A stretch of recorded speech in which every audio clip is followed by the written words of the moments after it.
Jumapili ijayo tutakuwa na ibada ya ukombozi wa malango ya kuzaliwa.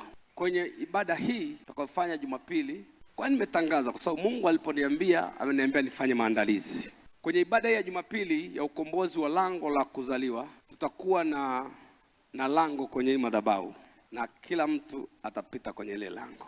Oh yes, oh yes, oh yes, oh yes.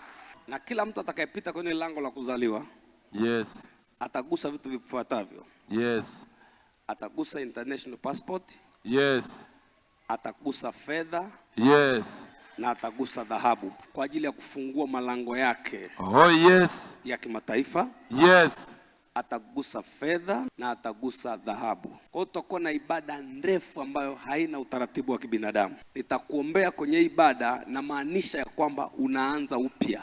Wako watu ambao wakati walipozaliwa yale malango yao halisi yalifungwa. yes, Na mpaka leo hayajafunguliwa. Ndio maana maisha yao yako kama yalivyo. Lakini kwenye ile ibada ya Jumapili, oh yes, kila lango la kuzaliwa la mtu, oh yes, litakuwa wazi na litakuwa limebeba baraka za huyo mtu zote. Oh yes. Sema baraka za huyo mtu zote. Baraka za huyo mtu zote.